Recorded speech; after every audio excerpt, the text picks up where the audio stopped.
Yo les gars, juste avant que la vidéo commence, juste pour vous dire que j'ai perdu la vidéo justement de l'intro où je présentais la vidéo. Donc en gros ça va être un tuto de comment régler un carbu, que ce soit PWK, PHBG, tout ce que vous voulez. Donc sur ce, bonne vidéo les gars.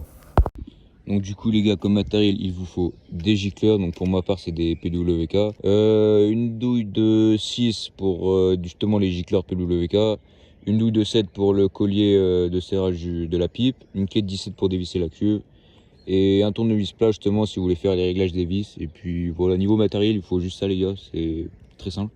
Donc les gars, première chose avant de toucher à tout, ce que vous faites c'est que justement quand on va ouvrir la cuve du carbu, et il faut fermer l'essence. Donc pour moi l'essence quand elle est ouverte elle est vers le bas comme ça. Donc pour fermer, pour ma part c'est comme ça. Après sur votre robinet ça va être marqué aussi. Donc première chose les gars, vous fermez l'essence. Ensuite, donc bon, pour moi c'est chiant parce que mon pot il passe du côté du carbu. Normalement sur les bêtas et tout, pour vous ça va être de l'autre côté, donc vous serez moins emmerdé avec ça. Mais ce que vous faites c'est que vous desserrez le collier de serrage de la pipe. Et ensuite donc soit vous faites tomber le carbu comme moi libre un peu, ou sinon vous le laissez dans la pipe et vous le faites juste retourner, genre il est comme ça. Vous le retournez un peu plus vers le haut, histoire que la vis de cuve elle soit un peu vers le bas. Et donc une fois que vous êtes là, ce que vous faites c'est que bon, moi je vais prendre la clé 17 et donc vous allez venir dévisser justement la cuve qui est là. Donc va y avoir de l'essence dedans, donc ça va pisser l'essence, donc c'est pour ça qu'il faut prendre toujours un petit torchon, un truc comme ça, pour éviter d'en foutre partout. Donc moi je coupe la caméra, je vais faire ça parce que je filme avec mon tel, donc ça va être un peu galère, il faut mes deux mains. Donc je vous reprends une fois que j'ai dévissé. Donc voilà, donc on peut voir, même avec le torchon j'en ai foutu un peu partout, mais bon c'est pas très grave. Donc là on peut voir justement qu'on a le gicleur principal. Bon, le gicleur principal qui est ici. À côté, je sais pas si... Ouais, on le voit vite fait à côté, c'est le gicleur de ralenti, mais ça on s'en occupe pas. Donc une fois que vous êtes là les gars, il va falloir déterminer si vous voulez augmenter le gicleur pour justement augmenter la richesse, soit diminuer le gicleur pour baisser la richesse. Donc comment savoir si vous êtes trop riche ou trop pauvre? Donc il y a un premier moyen qui est très simple, c'est de justement vérifier la bougie.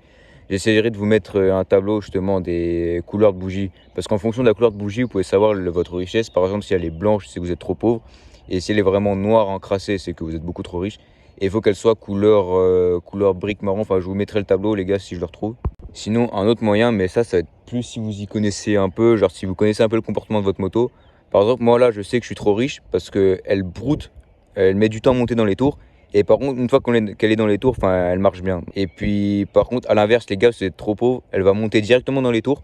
Et une fois qu'elle va être dans les tours, elle va faire brrr. Enfin, elle va galérer. On sent qu'il va pas y avoir assez d'essence qui arrive.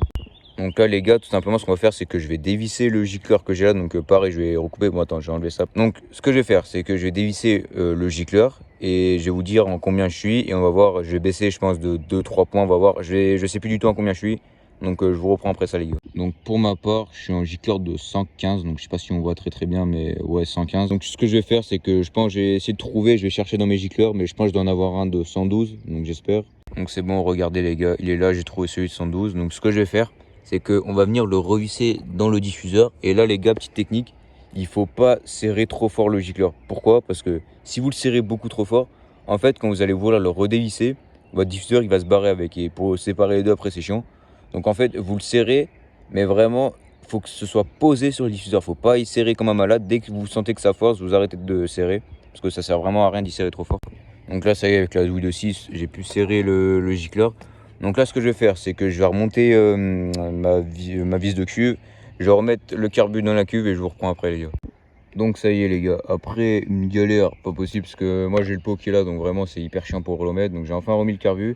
Donc ce qu'il faut faire, c'est que pensez bien serrer le collier collier de serrage de la pipe. Donc évidemment les gars, vous remettez l'essence. Donc pour ma part c'est comme ça. Et ensuite les gars, ce qu'il faut faire, c'est que vous allez tester, vous allez voir. Donc moi je pense que ça va aller mieux, je vais essayer de tester un peu. Et donc voilà les gars, ce petit tuto est terminé. Donc si vous avez des questions, franchement n'hésitez pas, j'y répondrai avec grand plaisir. Et sur ce, moi je vous dis à une prochaine vidéo les gars. Tchuss.